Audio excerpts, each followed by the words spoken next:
பார்க்கும்போது ஆண்டவரே இது எப்படி முடிக்க போறேன், எப்படி நடக்கும் அப்படின்னு பயந்துட்டீங்களா? கர்த்தர் திட்டம் பண்ணிட்டாருன்னா அதை செய்து முடிக்கிற வரைக்கும் நம்மை விட்டு விலகாமல் காக்கிற தேவன். அல்லேலூயா. தகப்பனார் மரிக்கும் போது ஒரு நாள் என்கிட்ட சொல்ல, இங்க எவ்வளவு வச்சிருக்கேன், அங்க எவ்வளவு வச்சிருக்கேன், இதெல்லாம் எடுத்து சர்ச்சை கட்டிரு, எல்லாம் பார்த்துக்கோ. சொல்லவே இல்லை. அவங்ககிட்ட இருந்தா தானே சொல்றதுக்கு. அவங்ககிட்ட இல்லை, எங்கிட்டையும் இல்லை. நேற்றுக்கு நிறைய அற்புதங்கள், ஒவ்வொரு வாரம் அற்புதம் தான்.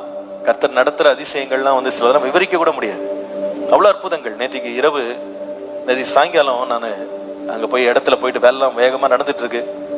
கிட்டத்தட்ட 55 பேர் வேலை செய்கிறாங்க நேற்றைக்கு மாத்திரம்.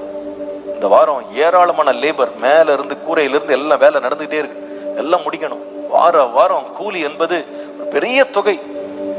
நேற்றைக்கு சாயங்காலம் வந்து நம்ம கமிட்டியில் இருக்க டேவிட் பால் அவர் வந்து எனக்கு வாட்ஸ்அப் பண்ணார், அண்ணே இவ்வளோ கூலி, இதில் ஒரு பார்ட் மட்டும் நீங்கள் இன்னைக்கு முடிஞ்சா கொடுத்துருங்க, நம்ம மீதி திங்கக்கிழமை கொடுத்துடலாம், நீங்கள் யோசிங்க அப்படின்னு சொல்லி அனுப்பியிருந்தார்.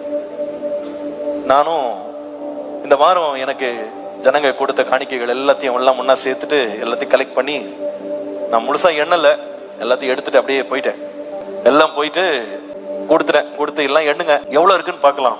எல்லாம் எண்ணி முடிச்சா நீங்க நம்ப மாட்டீங்க, எவ்வளவு அங்க எழுதி இருந்ததோ அது அங்க அப்படியே இருந்தது. அந்த காசு அப்படியே இருந்தது.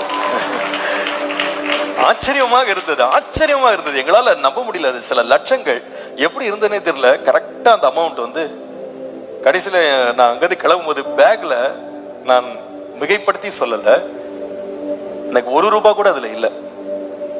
நான் அதுக்காக துக்கப்படல. ஆனா அன்றைக்குடைய தேவை அனைத்தையும் கர்த்தர் சந்திச்சு முடிச்சிட்டாரு. எல்லாத்தையும் கொடுத்துட்டு அப்படி சந்தோஷமா வந்தேன். ஆண்டவர் எவ்வளவு நல்லவர் ஆண்டவரே,